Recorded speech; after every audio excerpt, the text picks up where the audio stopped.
Hey folks, here with another vlog.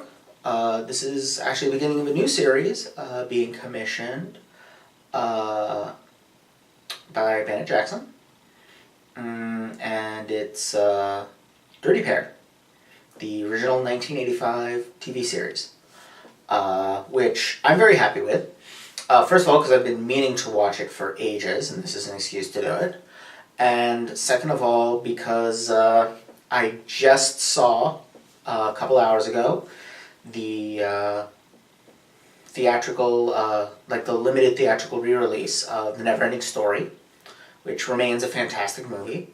And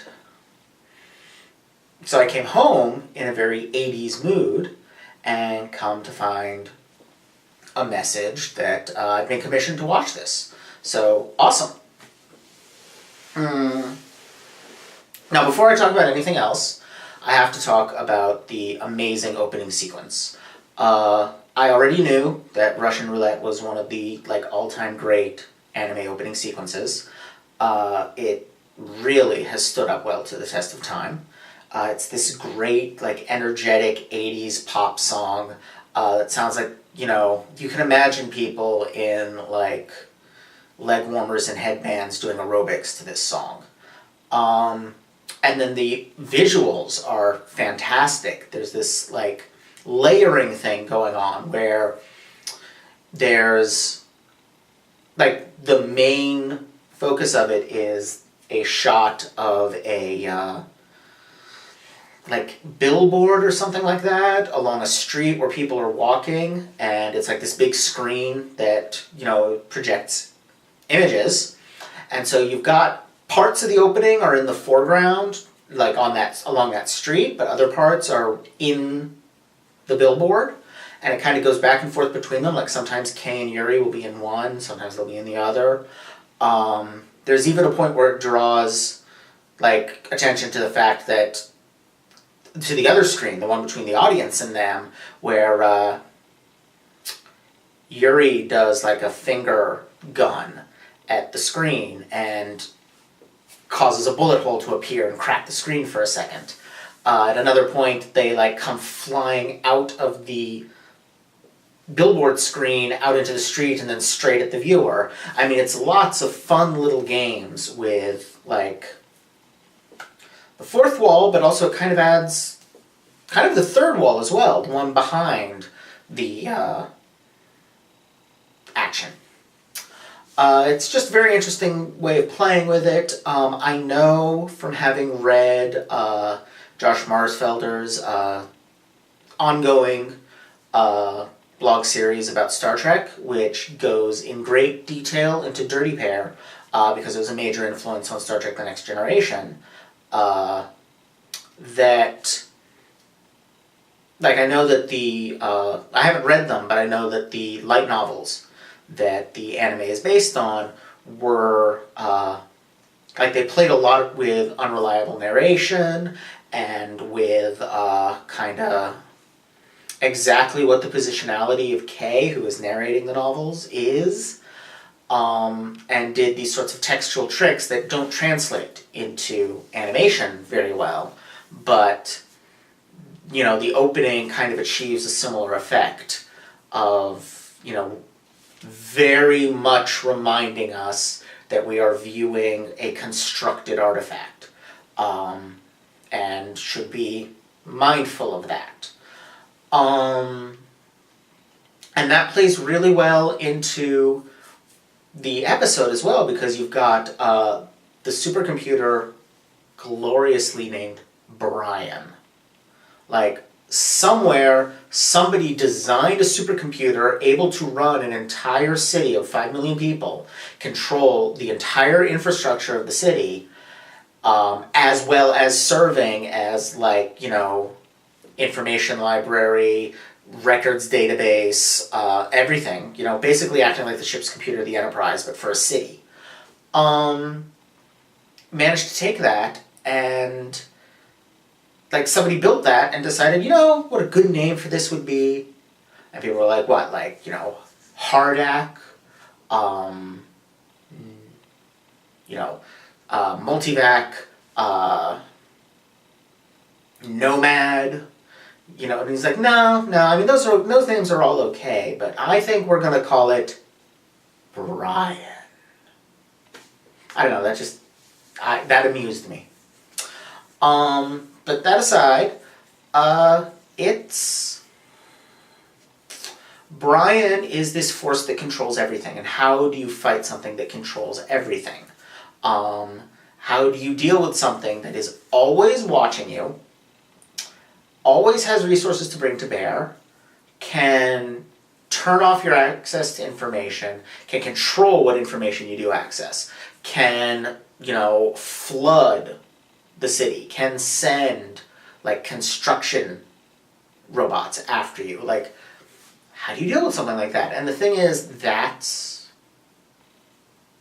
basically what it is to be a character in a story. And maybe it's because I have, this kind of thing on the brain because of just coming from seeing the Neverending Story. But, fictional characters live in a world that is entirely controlled and constructed by another. And they are constantly watched, and they are, what information they have access to is controlled by this being that is constantly watching them. So it's sort of how to kill a computer, but it's also sort of how to kill an author. And the answer turns out to be faster than light travel? I don't know. I mean, it ultimately turns out to be, use their own rules against them. Use their own limitations. Brian has total control over the city, but he doesn't control anything outside the city. So once they can get access to something outside, in this case, their ship, and talk to the warp control and get a ship warped into there, which apparently they can do that real accurately, down Brian goes. And it's actually a really interesting resolution, because I guess, especially because there's a moment early in the episode when Kay and Yuri first get up. And Kay's quarters are way too hot and Yuri's are way too cold. And Kay goes in to talk to Yuri, and on the screen behind Yuri, the screen is going haywire because Brian is going haywire. And it flashes an image of a list, which is the principal cast of the original Star Trek.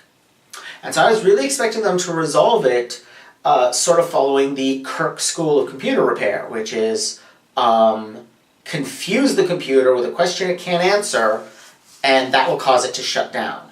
Which they sort of did, because they give it the question, who is the better woman, Kay or Yuri?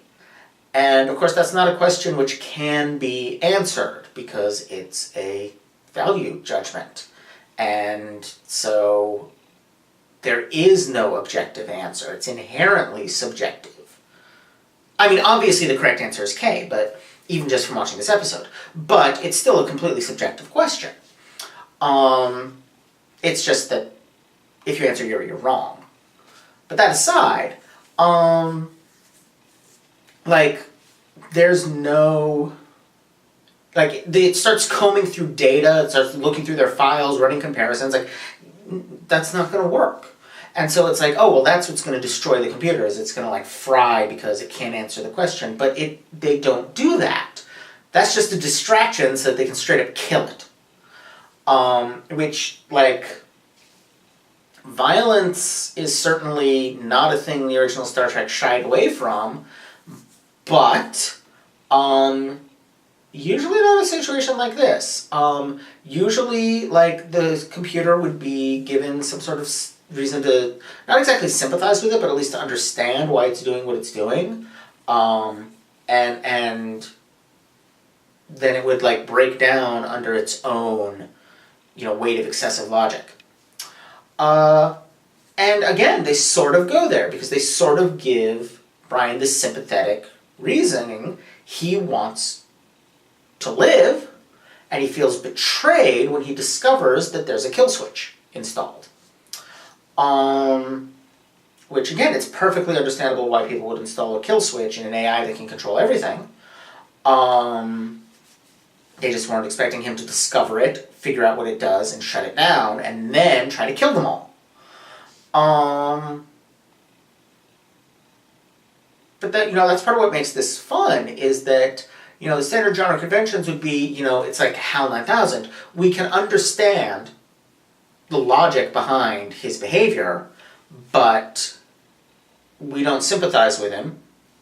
And when he's finally shut down, we're like, okay, good, the villain is defeated. Here it was more like we not only can understand the logic, it isn't logic. It isn't, here are my directives and I am following them. Blah, blah, blah, blah. No, it's a feeling of betrayal.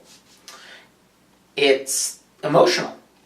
Brian rebels because he feels mistreated and untrusted and afraid, which is a fascinating thing to do with a computer in the mid-'80s. We're still firmly in the era of, we're not that far from TNG.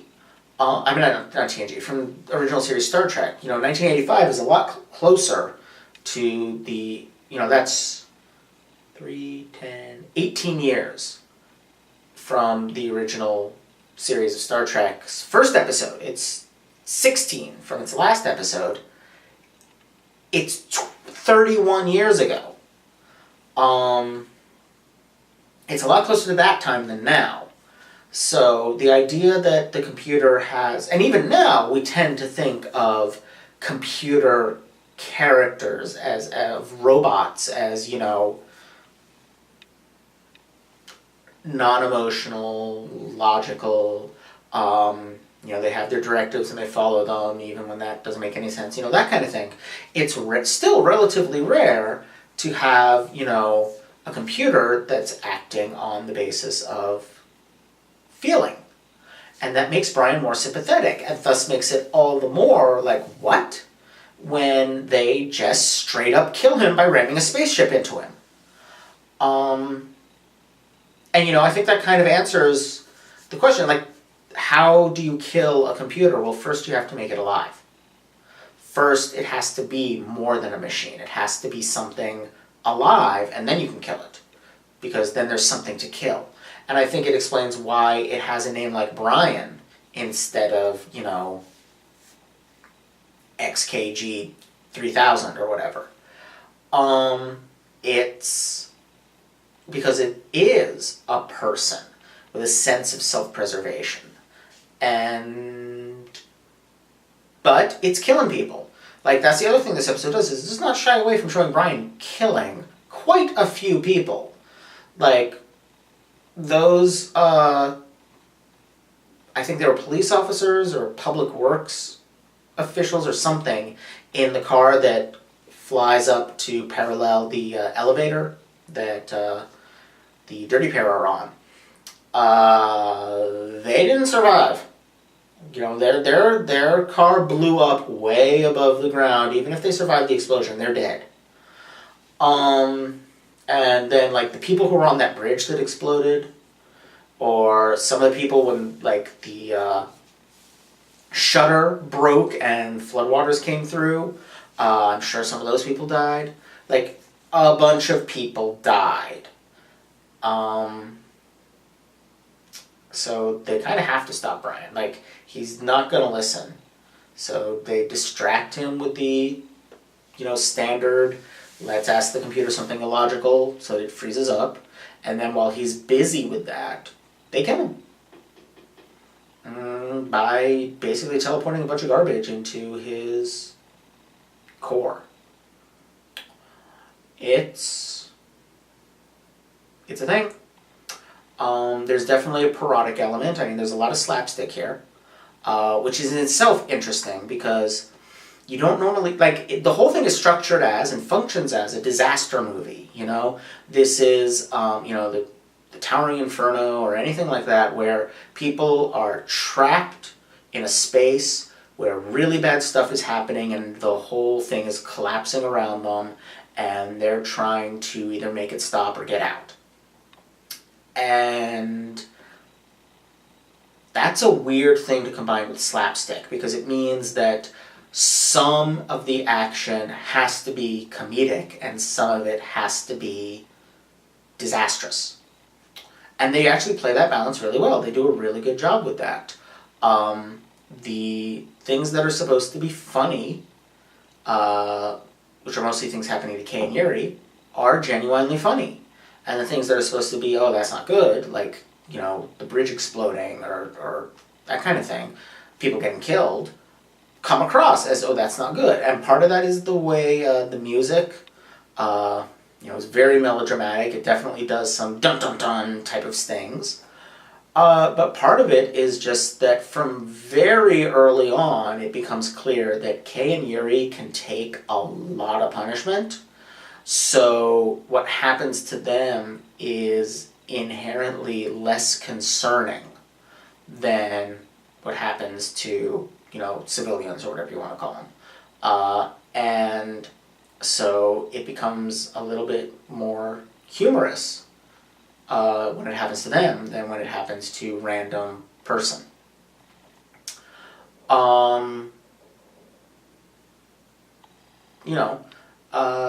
Like when they're dangling off of a pole sticking out of the side of the building and the laser is cutting through it, we're not really, like, the audience isn't really feeling, oh no, how will they make it out? Because we know they're going to survive, because we know there's a next episode.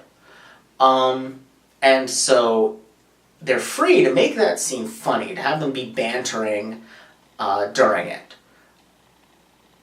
where that wouldn't work with, like, unnamed characters. So, all in all, really good stuff. I'm sure there'll be more to comment on in later episodes. I'm sure there's something I've forgotten here. But I've talked for almost as long as the length of the episode. So I think I'll stop here. This is going to be a monthly thing, and for a while, until I get through however much he wants me to watch.